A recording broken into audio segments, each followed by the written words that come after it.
wish you a Merry Christmas. We wish you a Merry Christmas. We wish you a Merry Christmas and a Happy New Year. Good tidings we bring to you and your kin. We wish you a Merry Christmas. बचपन से ही Christmas के time पे एक ही चाह रहती थी कि एक केक मिल जाए, और वो अगर घर पे बेक्ड हो तो क्या कहना। इस विश का एक जनरेशन के बाद भी कोई चेंज नहीं है। क्यों? क्योंकि मेरे बेटे का भी यही विश रहता है कि उसे क्रिसमस के टाइम पे बेक्ड किया गया केक मिले। 7 दिन पहले हमने सारे ड्राई फ्रूट्स को ऑरेंज जूस में भिगो दिया। आप ऑरेंज जूस या रम कुछ भी यूज कर सकते हैं। हमने 50 ग्राम टूटी फ्रूटी, ब्लैक रसिन और ब्राउन रसिन लिया और उसको भिगो दिया ऑरेंज जूस पे। ऑरेंज जूस हमें इस तरह से लेना है कि सारे इंग्रेडिएंट्स अंदर में डिप हो जाए इसके लिक्विड जूस में। इस मिक्सचर को 24 आवर्स से 7 दिनों तक भिगो के रखना होगा कि पूरी फ्लेवर इसके अंदर में चले जाए। इसके बाद 7 दिनों बाद हमने बटर, मैदा और शुगर लिया। तीनों का मेजरमेंट सेम होना चाहिए, 150 ग्राम। फिर मैंने नटमेग लिया जिसको मैंने बारीकी से पीस लिया, और इसको एक जगह लेने के बाद फिर मैंने थोड़े से सिनेमन पाउडर्स लिए। अब बारी थी सारे नट्स की। सो यहाँ हमने वॉलनट लिया, पिस्ताचिनो लिया, काजू लिया, आलमंड लिया, सभी को बारीकी से काट लिया गया। साथ में थोड़ा सा ऑरेंज पील का एसेंस और प्रून्स, जो कि ऑप्शनल है, आप अगर चाहो तो दे सकते हो। सारे नट्स 40 to 50 ग्राम में ले सकते हैं आप। और जो ऑरेंज जस्ट है उसको मैंने 1 स्पून लिया है। अब प्रस्तुति शुरू। बटर को अच्छे से मिक्स कीजिए, वो जब तक मेल्ट ना हो जाए और इस क्रीमी टाइप का टेक्सचर ना ले ले। फिर ब्राउन शुगर या जैगरी, जो भी आप यूज करना चाहो, उसको अच्छे से इसमें मिक्स कीजिए। थॉरोली मिक्स हो जाने के बाद अब एक की बारी। एक हमें समझ के देना है, जैसे अगर आप 1 कप ले रहे हो तो 2 egg is enough, but if it's more than 1 cup for all the ingredients, I mean to say sugar, butter and maida, then it should be 3 eggs. इस तरह का प्रिपरेशन फैमिली टाइम में भी इंक्लूड किया जा सकता है। कैसे? जिस तरह से हमने हमारे छोटे से बेटे को इस काम के लिए इंक्लूड किया, और वो भी बहुत ईगरली सारे प्रोसेस को अच्छे से कर रहा था। जैसे कि एग को तोड़ना, सारे इंग्रेडिएंट्स को ऐड करना, मिक्सिंग, और सारे सामग्रियों को मुझे हाथ में लाके देना। अच्छा, मैं तो ये बताना ही भूल गई।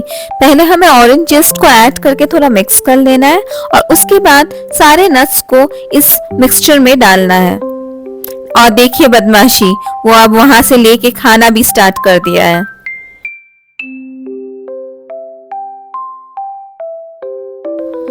अब बारी थी नटमेग और सिनेमन पाउडर की। तो अब मैं इन दोनों इंग्रेडिएंट्स को इस मिक्सचर में मिक्स करती हूँ। अब बारी थी वैनिला एसेंस की, और साथ में मैंने थोड़ा कोको पाउडर और कॉफी ऐड किया, 1 स्पून, जो कि ऑप्शनल है, आप अगर चाहो तो ऐड कर सकते हो। अब मैदे की बारी है। मैदा ऐड करके अच्छे से मिक्स कर लूंगी मैं। साथ ही साथ थोड़ा सा बेकिंग पाउडर भी ऐड कर लूंगी इसी टाइम पे। मिक्सिंग पूरी तरह कंप्लीट हो जाने पे इसके बाद उन इंग्रेडिएंट्स का टाइम है जिनको हमने ऑरेंज जूस में सोक करके रखा था। तो इनको अच्छे से एक चकनी में चख लेने के बाद मिक्सचर में ऐड करना है। ऐड करने के बाद इस मिक्सचर को अच्छे से फिर से मिक्स करना है कि सारे इंग्रेडिएंट पूरी तरह से मिक्स हो जाए। इसके बाद हम तैयार हैं विद द मिक्सचर, जिसको हम बटर पेपर लगा के एक ट्रे में पुट करेंगे और बेकिंग के लिए डालेंगे।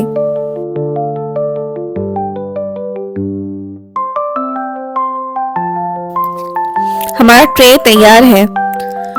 अभी मिक्सचर डालने की बारी। इसको अच्छे से डाल के पैट करके एक शेप में लाना है फर्स्ट, और उसके ऊपर अगर आप चाहो तो कुछ भी डाल सकते हो, जैसे मैं वॉलनट डालने वाली हूँ। हमारे बेटे को भी फिनिशिंग में हाथ लगाना था, तो उसने लास्ट पोर्शन डाल के पैटिंग में मुझे हेल्प किया।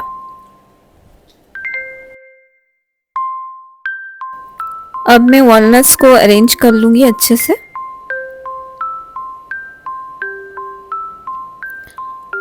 सर भी थोड़ा हाथ लगा रहे हैं।